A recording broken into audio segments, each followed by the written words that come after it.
Hey, I have a second channel. Cube Comp MTDX.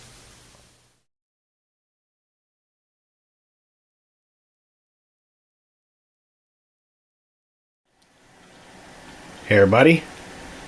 Here we have a Dell Inspiron model 3880 amp for service. This computer is, I believe, a year old, roughly. This is actually my aunt's computer. The reason why it's in is because, well, it's got a lot of bloat on it and I just wanted to give her a fresh start.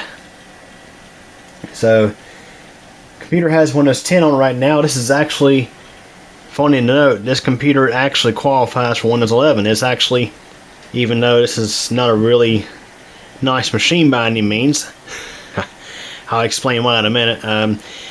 We consider this as part of the Microsoft Elite Club. It can run Windows 11. Whereas a lot of the other computers out there, like the poor old Plexi over there, they miss out on it. Anyways, so we have a Core i5 10400 CPU, 12 gigs of memory. We have just a 256 gigabyte solid state drive, so this thing has about as much storage as a budget laptop. It does have the SSD, but it's not a very big one. There's no hard drive in this thing. We're going to change that, actually. And just have a look at the bloat that's on this thing. This is pretty much a new computer. I mean, my aunt hasn't really installed hardly anything on this thing. I mean, she's got some files in there I went ahead and backed up. But pretty much everything you see there is the factory installation. Look at all that Dell stuff there. One thing we're missing is McAfee or McAfee. I actually uninstalled that because they kept nagging me that it expired. You know, I mean, I know a lot of you out there may have your own opinions on third-party antivirus. I mean, on the Mid-Tower Lux, my personal system, I actually still run AVG because it's a little more customizable than the built-in antivirus that comes with Windows now. But in a way, I kind of think that pay antivirus programs are all, in a way, I'd say they're obsolete. And of course, you may have your own opinions on that, but when I sell computers, I don't include any third-party antivirus anymore, ever since Windows 8. But yeah, we got all this Dell stuff in here. And of course got OneDrive that comes built into Windows 10. As they say, it actually installs when you first log into Windows 10 for the first time, if we want to be technical. But yeah, so we got all that. Let's look at the start menu. We have this, of course, free trial of Office, which my aunt realized recently when she tried to open Excel and it would not, it told her that she needed to sign in or activate or whatever, because of course it's a free trial. See, they love to throw in a bunch of bloat, and they love to throw in a bunch of free trials for everything. Dell is just one of the brands that does it. HP does it too. All the brands out there for many years have done it, and I've always been critical of it. And of course now Microsoft themselves do the same thing ever since Windows 8. And of course, you open up a start menu on a clean installation on Windows 10, and you'll find stuff from like Facebook, maybe Twitter, Candy Crush, and just all sorts of junk that you may not even want installed. But so what I'm going to do is I'm going to actually do a clean install of Windows 10 on this thing. Now I could actually install Windows 11 on here, but I honestly doubt my aunt would want Windows 11, because Windows 11 in a way is harder to use, and it's just, yeah, it's just, I wouldn't actually put it on there. I'll let them decide, because I mean they can just upgrade to it if they wish. I've actually got a computer over there that's restoring files. I just did a wipe and reinstall on that thing, and that's actually the very first computer I've serviced that came pre-installed with Windows 11, so of course I put Windows 11 back on it. Now you could actually, if you really want to, you could actually put Windows 10 back on something like that, but anyway, I'm going to shut this down because I've already went ahead and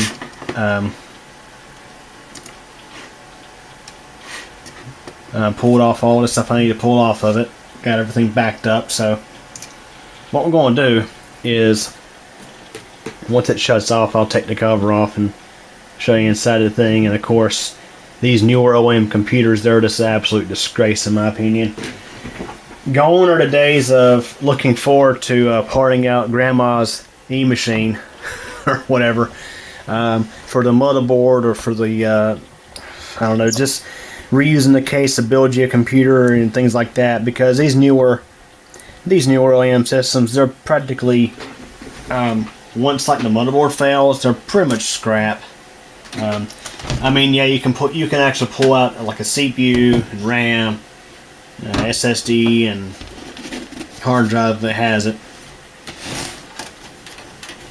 but it's gone are the days of when you used to be able to, like for an example, an e-machine with a failed motherboard, you could of course replace the power supply with a good one and replace the motherboard with a decent motherboard. Gone are those days, I tell you. I'm gonna miss them. But of course, you can still build a computer from scratch using off-the-shelf parts. But here's inside this thing. We got this power supply here. This is a 12-volt oriented power supply, and I had discussed in my ATX 12VO video that although I'm not really much a fan of ATX 12VO, I think ATX 12VO would be good for companies like Dell and HP who want to sort of have their own proprietary design power supplies for their computers.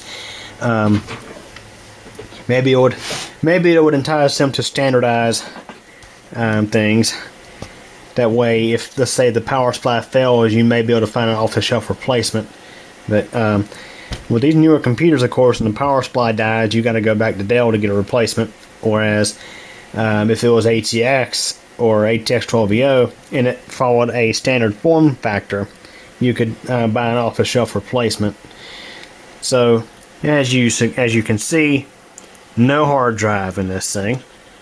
Power supply does provide SATA power cables, and heck, Dell even threw in a SATA data cable. So I mean, it's ready to go for a hard drive if we want to install one. And you're probably asking, okay, where the heck are you going to install a hard drive? Well, if you look carefully, you can see the case has the provisions. You actually when it would install the hard drive, face in with the bottom facing toward the front and screw into the bottom. So that's what we're going to actually do. We're going to actually use this hard drive here too, because to be honest, that little M.2 drive is just, like I say, 256 gigabytes, or it might be 240, I can't remember for sure. Yeah, it's 256 gigabytes actually. I was right. So 256 gig, not very big. I would fill that up in a heartbeat, to be honest. So I'm going to toss in a 500 gig hard drive to be used as our data drive, which that will help ensure that we have adequate space on this thing. So you can see the processor heatsink fan. It appears that it sucks in and blows up through here, I think. I can't tell for sure. I'd have to actually look. Yeah, so it actually, it's kind of like my little retro HP build back there, how I mounted the CPU fan, where it actually draws air from around and blows it upward. They're doing the same thing here. That way they could save a little bit of money on, well, you know, a fan. Because we know how much money those fans cost. And we're just using, of course, use just the power supply to exhaust air out of the system, and the CPU to, CPU core to exhaust air out of the system. I tell you guys, I'm not a fan of these things. Motherboard on this thing, it's what you would call it Dell proprietary. It's got the USB ports all integrated into it, so that way if a USB port breaks, you're pretty much out of luck. Whereas on the older case, you could probably replace the port. It depends on the case itself. Now what is interesting is I'm looking at the card reader over here. It looks like it plugs into a USB 3 header. I'm not going to actually pull that out, but that's kind of interesting to note. Here's you look at the power supply. Again, as I mentioned earlier, it's a 12 volt oriented supply. So this thing actually supplies two 12 volt rails which run when the computer is operating, and it actually has two standby 12 volt rails. It has a 12 volt A and a 12 volt B for standby. One supplies half an amp and the other supplies 2.5 amps. That's kind of interesting to note. Max output is 200 watts. It's an 80 plus bronze, so at least the power supply is efficient. And of course, it's made by Chickeny Power, the same manufacturer as a bunch of power supplies over there in that stack from the Dell Optiplex 390s that are all failed. So we might know what will happen to this power supply in a couple of years if they all seem to have the same problem. Okay, so now I'm going to go ahead and take the front bezel off this thing. That way we can install our hard drive to the front. And it's just these three pop off. And what do you know, this thing actually does not. How deceiving! It looks like it comes with a DVD drive, yet it doesn't come with that. I tell you what, guys, that's very deceptive. It don't even have doesn't even have the a DVD drive. Jeez. But to be honest, DVD drives are not used nearly as much these days as they were in years past. So, I might actually have a drop-in compatible DVD drive for this thing, but I'll actually look into that here in a bit. First thing I want to focus on is getting that hard drive mounted. So, the way that works is it mounts again to the front. Okay, so I decided I'm going to actually install a DVD burner. I have this one here that came out with a very similar computer, but to be honest, this is really just a laptop DVD drive, because of course, the OEMs, they can't spend the extra money on a quality 5 1/4 inch desktop optical drive. They gotta settle for this crap instead. But hey, I guess crap is better than nothing. So this actually slides right in. So the case was designed to accept this drive, as is. Literally, you could probably take one out of a laptop and install it in here, provided the faceplate is flat. So, I got some screws for that. I'll try them here in a moment. But let's go and get the hard drive mounted. So I had to get of course, a different SATA cable, since we're using this SATA cable here for the laptop DVD drive. So I got this one right here, which is perfect because it's 90-degree oriented, but it actually sticks upward, not downward like a lot of them do. So let's go ahead and plug in our power supply connection, and we'll go ahead and drop this into place. So it literally screws into the front of the chassis using the bottom screw mounts on the hard drive.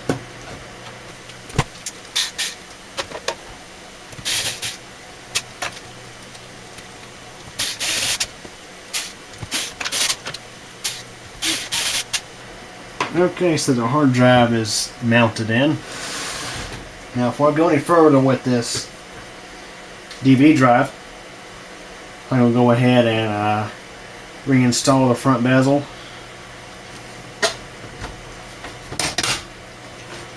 And it fits perfectly. So on the front, around the DVD drive, maybe you'll see, there's a little bit of a gap there. I guess that's because the OEM drive had a faceplate that matched the pattern or design that this chassis has. But I mean, hey, it's functional. That's the key thing. It'll function. So now we can go ahead and actually screw in the DVD drive, and it uses M.2 screws, which I believe these are M.2s. That's too big. I gotta use a different screwdriver. So what's interesting, I should mention real quick, is last year at my place of work, they had ordered a very similar Dell computer to this. And the crazy thing is, fresh out of the box, it had a loose screw, like one of these, just laying loose inside the system. I think it actually, no, it may have not been a screw. It may have been a piece of plastic. But I do have a video that I can link in the corner. Then we'll know for sure if it was a screw. It actually might have been a screw. I can't remember for sure, but I just have to link the video. But yeah, this comes to show how these things arrive and why I dislike these newer OEM computers. They're just, I'm sorry, they're garbage. They're just garbage. But we're trying to make this thing a little less crappy, because my aunt deserves a decent computer. The reason why she bought this was because last year I had my home project going on and I couldn't actually build a computer at the time. And of course we had COVID and everything else going on. So what we'll do is plug in first our power connection, which is this little guy right here. That plugs in on the left.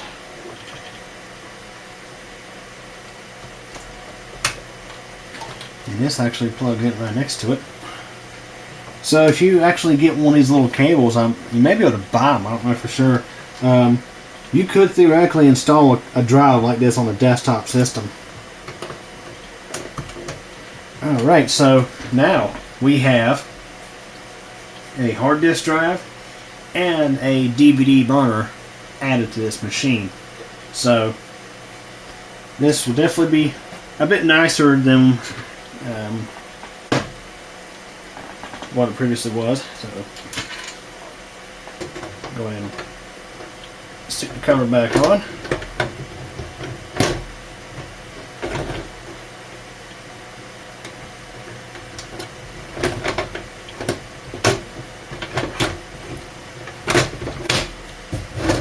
Yeah, maybe I may be biased, but I just absolutely hate these computers. I just hate them with a passion.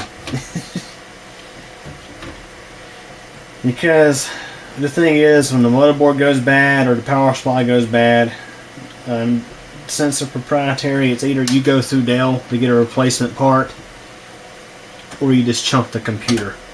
Or you just scrap it. I mean, you could use the CPU and a RAM and SSD and hard drive out of it to go toward a new build, but it ain't like today, as like I mentioned on the video. Like for example, if an E-machine dies, let's say the Bestech 250 12V power supply takes out the motherboard. It ain't like the days where you could buy an off-the-shelf micro ATX motherboard and ATX power supply and rebuild the system. It ain't like that day. It's definitely not like that anymore, I'm afraid. At least with some of these machines like these. So I can get this plugged back in and we'll go from there. Okay, so upon further inspection, it appears that Dell did indeed include a SATA cable for the hard drive. It was just tucked in way back here. So the thing is, it's not long enough to even reach, so we're going to go ahead and pull it out. I'll use it for something one day. Apparently this thing you could install either a 2.5 inch or a 3.5 inch hard disk drive.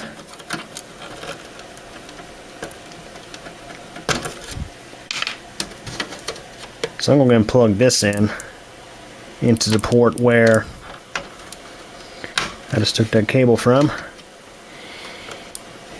Try to tuck that down there just a little bit. Ain't gonna be perfect, but hey, Yeah, because the thing is, the power supply unit.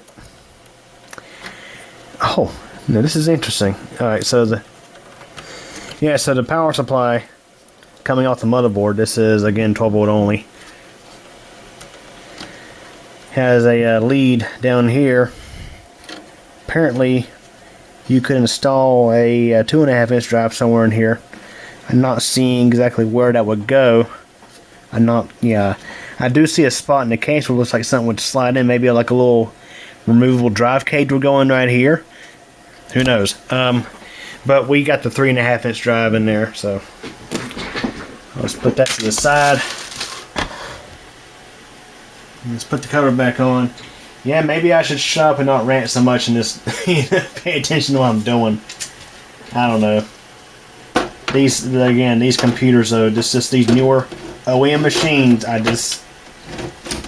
telling you guys, I don't like them. I much prefer how computers were like before 2012, 2013, that time period.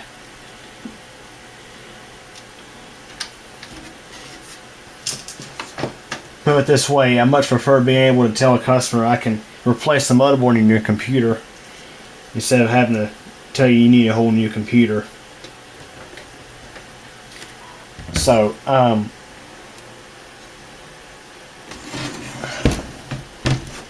it appeared that this thing did see all the drives without having to do anything. So, this time I'm just going to let it boot into Windows. Because it seemed like the way it was configured, it wasn't where you would have to turn on the drive manually. But I have seen systems like that where you would have to turn on the drive on manually. Now when we get to the desktop, I'm going to have to skip that part because there are some files on the desktop that don't need to be shared. Okay, you can see that our DVD drive is now showing up. Now the reason why the hard drive is not showing up is because it's not initialized. It's a drive that I had wiped. But if we go into disk management over here, we should see it. Yep, there we are. It's the 465.76 gigabyte, 500 gigabyte drive, ready to go. So what I'm going to do is I'm going to actually do an upgrade install of, not an upgrade install, but I'm going to actually start Windows 10 installation from within Windows, and just, since we're doing a clean install, we can just have it say keep nothing. So let's go ahead and get that going, and once we have Windows 10 reinstalled, I'll go ahead and partition that hard drive, and we'll set that up as a data drive.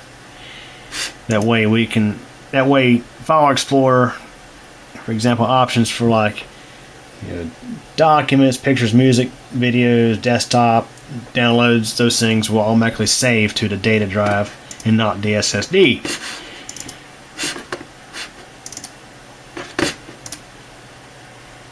And again, as I mentioned earlier, we're going to actually just remain on Windows 10, even though this computer is compatible. Well, it meets the elite class requirements for Windows 11. We're not going to actually put Windows 11 on here.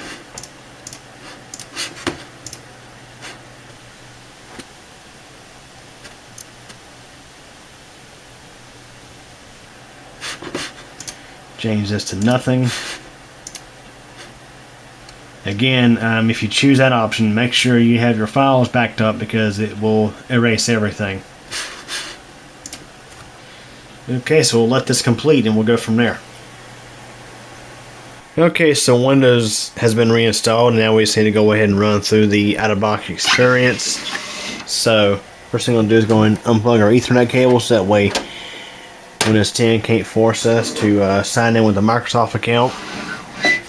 I'm going to start this thing up.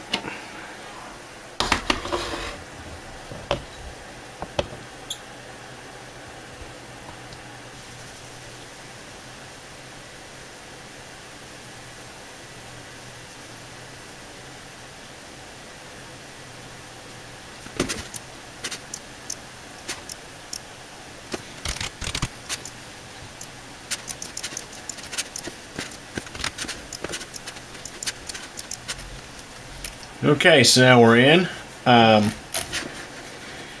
So what I gotta do first is I'm gonna go ahead and get this reconnected back to the internet. That way it can start downloading any driver updates it needs. And we'll go ahead and initialize this hard disk. We'll initialize it as GPT. And we need to create a new simple volume.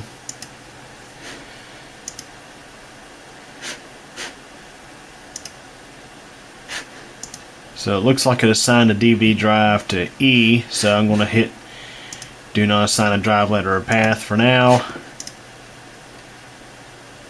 And we'll just call this data.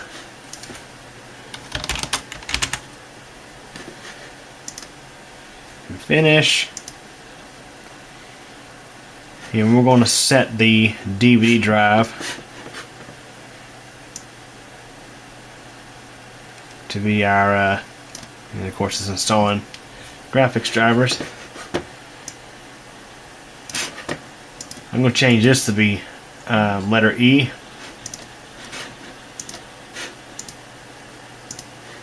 Hit OK on that, yes on that. Now we'll go back to data and assign in the drive letter.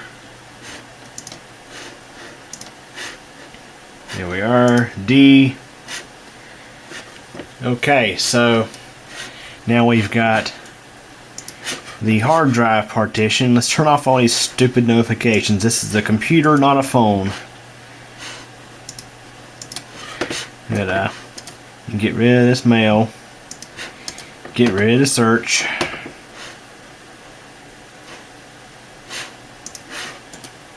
Get rid of the Cortana button.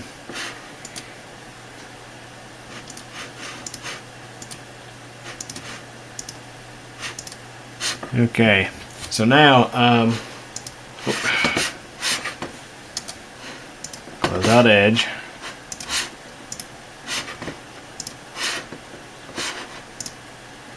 So here we are. We can see we now have our stolen graphics drivers. Apparently, you got our hard drive set up for data storage. So now what I gotta do is over here on the left, I gotta change all these desktop, downloads, documents, pictures, music, videos. I gotta change those to be stored on D, not C.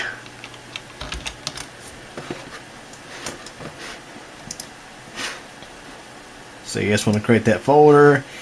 Yes, we're going to move. Even though there's probably not anything there. So we done desktop, and we now we got to do downloads. And again, location. Change it to D.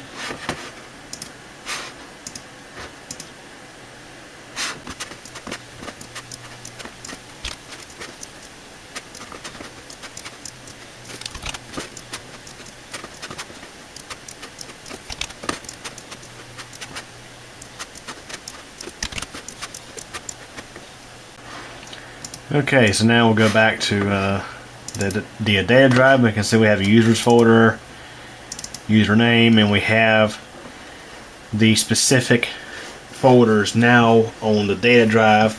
Now, app data will remain on the C drive, which is the solid state drive. So, really, from this point onward, it's just a process of finishing up installing software and all the good stuff. And I'm going to actually we'll test the DVD drive real quick. Just pop a DVD in there. I actually got a Windows 10 installation DVD. Just pop that in there and just to test, make sure it works. That way, if necessary, I can clean the laser lens on it.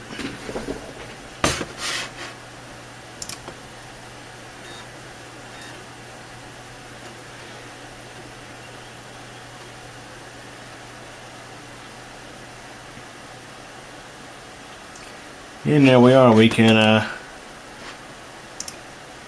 see what's on the drive, on the disk. So we are good to go with the DVD drive. Now that I think of it, I do think one of the complaints my aunt had was she had to use my uncle's computer to look at DVDs. So if that was the case, then that should no longer be a problem.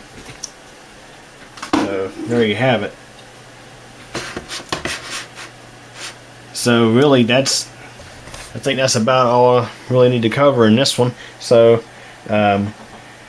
we got Windows 10 reinstalled, and again, we could have went to Windows 11 on this because it was actually the hardware in this machine does meet Microsoft's Elite Class requirements for Windows 11. But we chose to stick with Windows 10 because I do believe my aunt would prefer Windows 10 and not Windows 11. We've added a hard drive to this machine to give it more storage space, and we've also installed a DVD burner. So anyways, this little Inspiron thing is a little less horrible than it was previously. Like I said, I do not like these newer machines, these newer OEM computers. I just don't like them, but this one's a little less terrible. So anyways, hope you enjoyed this video. Thanks for watching. Well everybody, that wraps it up for this video, and I hope you enjoyed it.